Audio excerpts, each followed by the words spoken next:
Hormuz প্রণালী হয়ে বাংলাদেশে কাতার, কুয়েত, বাহরাইন, ইরাক সহ মোট ৭টি দেশের পণ্য আনা নেওয়া হয়। এছাড়া ওমান থেকেও পণ্য আসে এ প্রণালী হয়ে, যা জ্বালানি সরবরাহের প্রধান রুট। এই অনিশ্চয়তার মধ্যেই সুখবর নিয়ে চট্টগ্রাম বন্দরে আসলো এলপিজি, এলএনজিবাহী ৬টি জাহাজ ও তেলবাহী আরও 2টি জাহাজ। শুধু তাই নয়, আগামী ১৪ তারিখের মধ্যে আরও 4টি জাহাজ এসে পৌঁছাবে চট্টগ্রাম বন্দরে। সব মিলিয়ে এ 12টি জাহাজে জ্বালানি আছে ৪ লাখ টনেরও বেশি। বন্দর কর্তৃপক্ষ জানায়, গত ৩ ও ৫ মার্চ কাতারের রাস লাফান বন্দর থেকে ৬৩,০০০ টন করে এলএনজি গ্যাস নিয়ে ভিড়েছে আল জোর ও আল জাসাসিয়া নামে 2টি জাহাজ, যেগুলোর খালাস চলছে। একই বন্দর থেকে আগামীকাল লুসাইল নামে আরেকটি জাহাজ ৬২,০০০ টন এবং ১১ ও ১৪ মার্চ আরও 2টি জাহাজ এলএনজি নিয়ে ভিড়বে। অর্থাৎ এলএনজির বড় অংশ আসবে কাতার থেকে। এছাড়া ওমানের সোহার বন্দর থেকে আজ ২২,০০০ টন এলপিজি নিয়ে ভিড়ছে এলপিজি 7 নামে একটি জাহাজ। এর আগে ৫ মার্চ একই বন্দর থেকে আরেকটি জাহাজ তথ্য দেওয়া হয়েছে আমাদের বন্দরের পক্ষ থেকে। এই 8টা জাহাজের মধ্যে এলএনজির আছে 5টি জাহাজ, এলপিজির আছে 2টি জাহাজ, আর একটি জাহাজ আছে এমইজি অর্থাৎ পেট্রোলিয়াম জাত যে কেমিক্যাল, যেমন প্লাস্টিক তৈরির যে কাঁচামাল, এই কাঁচামাল নিয়ে এসছে একটি জাহাজ।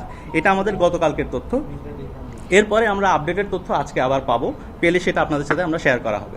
28 তারিখের পূর্বে এই জাহাজগুলো হরমুজ প্রণালী পার করেছে, তার মানে এগুলো অন দ্য ওয়ে। যে কোনো সময় 2-1টা জাহাজ আছে যেগুলো আগামী কয়েকদিনের মধ্যে আমাদের বন্দরের জলসীমায় এসে প্রবেশ করবে, আর কিছু কিছু জাহাজ ইতিমধ্যে বন্দর জলসীমায় চলে এসেছে।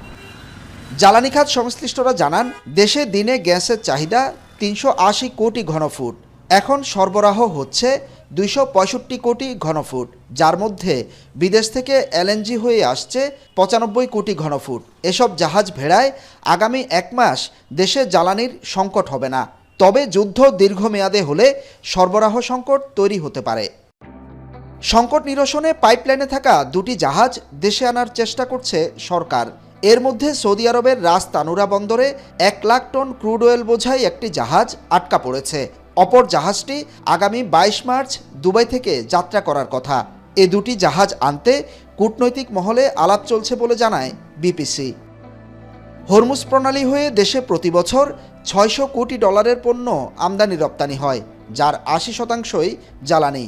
যুদ্ধের প্রভাবে বিশ্ববাজারে জ্বালানির দাম বাড়লেও সিঙ্গাপুর, ইন্দোনেশিয়া সহ বিভিন্ন দেশ থেকে কেনার চেষ্টা করছে সরকার।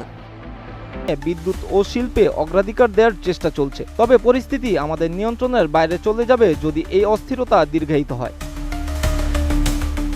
32 ইঞ্চি জেভিকো টিভি এখন মাত্র 15,000 টাকায়, সাথে পাচ্ছেন 3 বছরের প্যানেল ওয়ারেন্টি।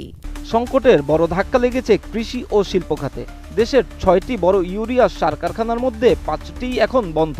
ঘোড়াশাল, আশুগঞ্জ কিংবা যমুনার সবখানেই নীরবতা। দৈনিক প্রায় 7,000 টন উৎপাদন ক্ষমতা হারানোয় আসন্ন মৌসুমের সার সংকট ও খাদ্য নিরাপত্তার ঝুঁকি প্রবল হচ্ছে।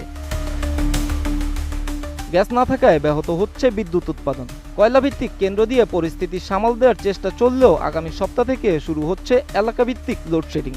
স্পট মার্কেটে এলএনজির দাম $12 থেকে বেড়ে $25 ছাড়ানোয় সরকারের ভর্তুকি চাপ এখন পাহাড় সম।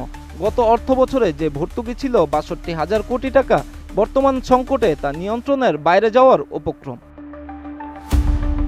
জ্বালানি বিশেষজ্ঞদের মতে সংঘাত দীর্ঘায়িত হলে এবং এলএনজি কার্গো না এলে শিল্প উৎপাদন স্থবির হয়ে পড়বে। আমাদের এখন শুধু সাশ্রয় নয়, বিকল্প উৎস খোঁজার দিকেও নজর দিতে হবে।